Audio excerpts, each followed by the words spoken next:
Bonjour. Bonjour. Donc vous allez avoir 5 minutes de présentation, 5 minutes de questions. Je vais vous laisser tirer au sort ici.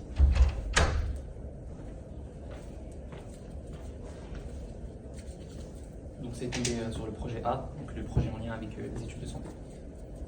Je peux me permettre d'activer le chrono? Bien sûr. Donc je me présente, je suis élève ici en passe à Besançon et j'aspire à devenir pédiatre.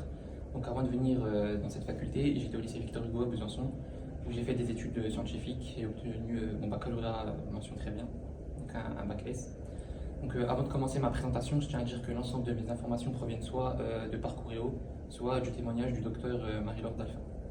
Donc je vais commencer par présenter le métier de pédiatre. Donc le pédiatre, c'est le professionnel de santé qui va suivre les enfants de 6 ans, de la naissance plutôt, jusqu'à 18 ans. Donc c'est une approche un peu globale de la santé des enfants, mais il peut quand même se spécialiser. Donc c'est le cas du docteur Marie-Laure Dalphin qui est spécialiste dans tout ce qui est allergie. Donc le pédiatre peut exercer que ce soit en libéral ou à l'hôpital, ou voire même dans la prévention. Donc ses missions sont assez variées. Donc il traite les pathologies courantes, donc comme un médecin traitant normal. Les épidémies hivernales, notamment la grippe, qui touche fortement les enfants, où il a aussi la capacité de prescrire et de vacciner. Donc que ce soit des vaccins obligatoires pour les enfants ou des vaccins comme pour la grippe, comme je l'ai dit précédemment. Autre mission très importante chez le pédiatre, c'est le suivi de la croissance. Donc il va suivre tout ce qui est motricité, langage, taille, poids. Et pour mettre ce suivi, il va tout marquer sur le carnet de santé, donc pour s'assurer du bon développement de l'enfant. De plus, la mission du pédiatre est importante car il doit détecter des pathologies assez précoces pour éviter d'éventuelles répercussions importantes dans le futur. Enfin, sa dernière mission, c'est une mission de pédagogie. Donc il doit former l'enfant à l'hygiène, tout ce qui est brossage de dents, les bains, les douches, aux activités physiques et sportives et à l'alimentation pour éviter d'éventuels problèmes de surpoids ou d'obésité. Donc pour accéder à cette profession, il faut passer par un parcours de 11 ans qui se constitue en 3 cycles. Donc le premier cycle, c'est un cycle de 3 ans, donc il comprend la PASS ou la LAS. On étudie majoritairement des matières scientifiques, mais aussi des matières telles que l'anatomie ou la physiologie. Ensuite, le deuxième cycle dure lui aussi 3 ans, avec notamment de nombreux stages hospitaliers et des gardes à l'hôpital. Et à la fin de ce stage, il y a un système de matching pour donner une place à l'étudiant. Ensuite, le dernier et troisième cycle, c'est l'internat qui dure 5 ans. Puis, suite à cet internat, il doit passer une thèse pour obtenir son diplôme d'État. Donc, au début de sa carrière, un pédiatre touche entre 2100 et 3000 euros par an. Donc maintenant, je vais vous parler de mon expérience personnelle qui m'a poussé à choisir cette vocation et qui me fait penser que cette vocation est faite pour moi. Donc d'abord, étant petit, j'allais souvent à l'hôpital car je souffrais de crise d'asthme. C'est ici que j'ai été prise en charge par le docteur Marie-Laure Dalphin. Donc elle m'a expliqué en quoi reposait son métier, les différentes missions qu'elle faisait dans la journée, et ça m'a donné envie de me diriger dans cette voie. De plus, je pense que pour exercer cette profession, il faut avoir l'habitude d'un public jeune, de travailler avec les enfants.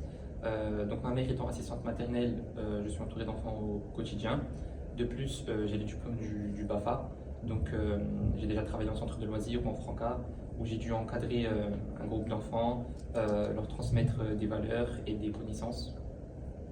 Et enfin, j'ai aussi encadré un groupe d'enfants dans un club sportif, donc des enfants qui allaient de 6 à 16 ans, donc où je leur enseignais certaines valeurs sportives, la motivation et la discipline.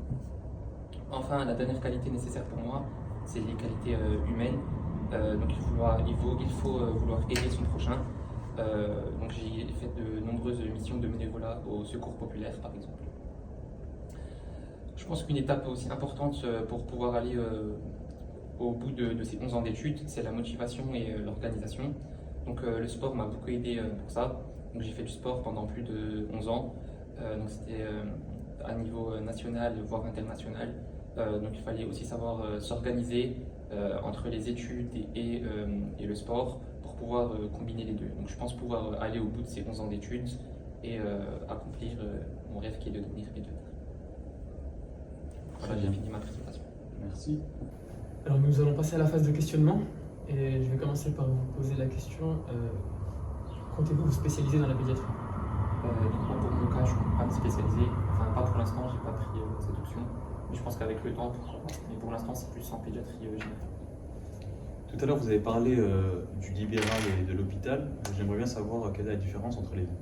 Donc le libéral, c'est un cabinet au compte du praticien. Il peut aussi être en collaboration.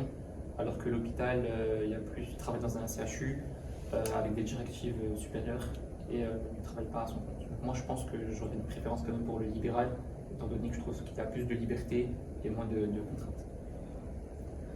Vous avez insisté sur former l'enfant. Que pensez-vous des parents? Ouais, je pense que les parents, ça peut être un rôle important dans la pédagogie chez l'enfant. Donc on peut transmettre aux parents le savoir, comment s'occuper de l'enfant, les qualités, les habitudes, les modes de vie à transmettre à l'enfant. Ça passe aussi par l'éducation des parents. Quelles valeurs et quelles connaissances avez-vous transmis au Franca? Parce que vous nous avez dit tout à l'heure que vous avez le BAFA. Donc au Franca, j'ai pas essayé de transmettre uniquement des activités sportives ou faire des jeux. J'essaie aussi de transmettre des connaissances culturelles ou scientifiques et des valeurs importantes comme le respect ou le partage. Vous avez fait les éloges de votre pédiatre. Pensez-vous qu'un autre médecin aurait changé votre ambition? Jusqu'à changer mes ambitions, je n'irai pas jusqu'à là, mais c'est vrai que le docteur m'a quand même beaucoup guidé vers ce choix, car j'ai pu voir au quotidien les activités et la passion qu'elle mettait dans sa profession. Donc certes, ouais, ça m'a quand même guidé dans ce choix. Vous avez abordé les points positifs et pouvez-vous me citer des points négatifs? Et est-ce que vous pensez capable d'y faire face? Donc les points négatifs, je pense que comme dans toute profession de santé, c'est l'annonce de certaines maladies ou de certains dangers. Et je pense que c'est encore plus présent chez les enfants. Il y a aussi cet aspect d'attachement avec l'enfant. Et je pense que les soins aussi sont compliqués avec les enfants. Donc il faut prendre plus de temps pour expliquer ce qu'on va faire, pour mettre l'enfant en confiance. Il y a aussi parfois une crainte de l'enfant d'aller chez le médecin. Et comme dans toute profession de santé, il y a aussi un certain stress qui est présent. Du coup, pour répondre à la seconde partie de la question, oui, je pense pouvoir affronter ces points négatifs par le sport, pour le stress que j'ai fait pendant plus de 10 ans. La passe aussi, on affronte le stress au quotidien. Et pour tout ce qui est l'attachement aux enfants, je pense que j'ai assez fréquenté d'enfants dans ma vie pour savoir comment gérer les différents comportements.